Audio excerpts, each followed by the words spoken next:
I have been spending some time watching interview footage of a filmmaker called Cassie Jaye, a woman that I've come to admire quite a bit recently for her documentary The Red Pill, which is about men's issues, MRAs, men's rights activists as they're called.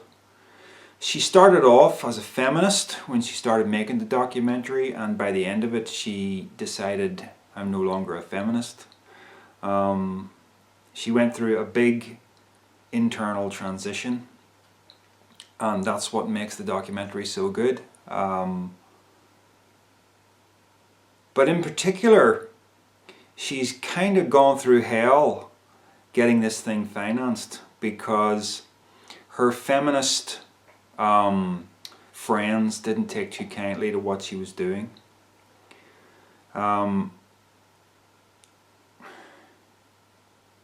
To an extent, I don't want to compare myself to her really. I'm not in her league in terms of, well, what I want to say is she's going through some stuff in her particular field that I feel like I've been going through in my particular field of expertise, which is religion. I'm a survivor of the religious experience that we call Christianity, and I'm a fierce critic of it. And as you know, I went through some things. If you've been on my channel for quite a while, you know, relationships collapsed. There was one particular moment in an interview with Cassie that she said to the interviewer, in some ways it felt like I was committing career suicide. She said that. And then as she was reflecting on what she was saying, she started to tear up, and she turned her face away from the camera slightly and said, I just need a moment. And I was so touched by that because it showed that this wasn't plain sailing for her. And I had a moment a little bit like that myself. Back in 2012, I was with my girlfriend at the time, and we were lying on the living room floor being intimate, and I was just talking about some of the crap I'd been through psychologically, and I started tearing up as a result of it, which is not something you've ever seen me do, or it's not something many people have seen me do, but just that particular conversation with her kind of brought that out of me at the time. I think we're going to segue all over the place here in this video because there's a number of things I want to talk about, and you might wonder what the title of the video has to do with what I'm talking about. Well, let's start by talking about what the phrase the red pill actually means. Hang on a second. I'm all hoarse, right? It comes from the movie The Matrix. There's the scene where Morpheus says to Neo, you can take the red pill or the blue pill. And the red pill means you stay in Wonderland and I show you how deep the rabbit hole goes. In other words, you're going to get the truth about life. Or you can take the blue pill, which means essentially that you go back to sleep. Metaphorically speaking, you just go back into your stupefied, zombified state of thinking that the world really is the way you've been taught that it is. Red pill and the blue pill. It struck me that this is very much a bit like what we call the black flame. This is something I learned about when I was reading about Satanism. Now, it sounds very mystical, the black flame. What is that? Well, a person who possesses the black flame is a fierce individualist, someone who doesn't just go along with the way things are going for a quiet life. It's that drive towards individualism. See, you may be familiar or you may not be familiar with the phrases the left-hand path and the right-hand path. These can be defined as the left-hand path is you differentiating yourself from the world, standing out, refusing to be absorbed into it. Whereas the right-hand path is you allowing yourself to be absorbed into it. It's essentially just you going with the flow, aligning yourself with a prevailing ideology, whether it's Christianity, Islam, even whether it's atheism. Some people might disagree with me tacking that one on there, but well, let's not get sidetracked. I could go either way with that one. So the left-hand path is standing out. It's self apart from world. Right-hand path is self into world.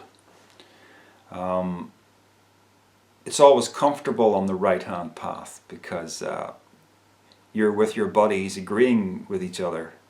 It's not comfortable on the left-hand path because you stand out. So that's you're on the if you're on the left-hand path, you have the black flame. It's just a kind of poetic way of describing how your mind works. So we've got the red pill analogy, and we've got the red pill metaphor, and we've got the black flame metaphor. I kind of think of them as essentially the same thing, although the red pill one has been adopted by men's rights activism in particular, whereas the black flame is more general. But the reason that I've brought Satanism up in particular is because there was a particular segment of an interview where Warren Farrell, who wrote the book The Myth of Male Power, he was one of the interviewees in Cassie Jaye's documentary. He was talking about a conversation that he had had with her after she had filmed her interviews, but before she had put the film together.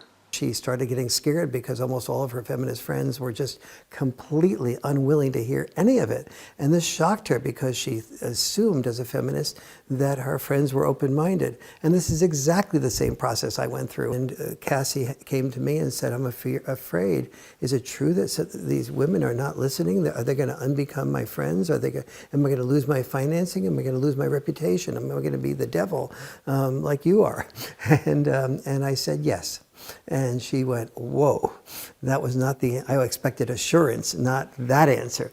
And I said, but you will also be known for your integrity. You'll also be free to do and say and do films in the future that come from what you discover, not what other people who finance you want you to discover, and you'll become a free agent. You have to make the decision. You'll either be, you'll be well financed and comfortable, or you will be go through some challenges, but you will also create new allies and people who have deep respect for what you're doing. Now, I said I wasn't in the same league as Cassie, and I'm not, but there's a kind of a mirror there of things that it mirrors my experience in some ways, in a way that I feel very warm about what he just said. And you see, people wonder about my fascination with Satanism, right? Now, it is purely symbolic. I don't believe in God or the devil. But someone recently said to me, okay, if you're going to adopt a mascot or a symbol, why choose Satan? Why not go for something positive? And the key to the answer to that is exactly what Warren Farrell said to Cassie Jaye, or rather what Cassie said to Warren. She said, am I going to lose my reputation? Am I going to be the devil like you are? And I said, yes. Possessing the black flame means willing to be disliked, willing to be branded as the devil, symbolically speaking, branded as the enemy. There's a thing I learned about in Satanism that they call the good guy badge. To explain a little bit about what that is, It's not that it's a bad idea to be good. It's good to be good, right? To have an interest in ethics. But a good guy badge, that's the idea of a thing that you wear. It's, I want to be seen as being good. That is absolutely a toxic mentality that you do not want to adopt, and it unfortunately is the mentality that most people do adopt. How am I being seen here? I care about what people think of me. The first manifestation of this is usually the way people in school, when you're young, you want to be popular. You care about what people think of you. So you act in a certain way, dress in a certain way in order to fit in. That's the right-hand path. That's fitting in, being absorbed. The left-hand path is the ability to say, I really don't care what you think of me. I don't hinge my personal worth on what your opinion of me is. You see? And you take that to its logical conclusion. It means being willing to play the part of the villain while knowing that you're not the villain. But you're being willing to accept that brand. In other words, when someone brands you as evil, be willing to accept that.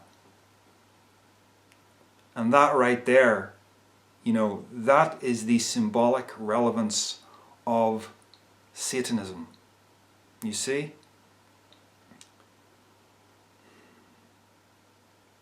So I kind of think of Cassie Jaye as a de facto Satanist. She probably wouldn't accept that, but she has that trait. She has the black flame. She swallowed the red pill. You see? These are all very colourful ways of describing something. Am I going to be the devil like you are? And I said yes. We have a love for mythology, and it's good. It's a good way to use language. Language would be stale if we didn't do that.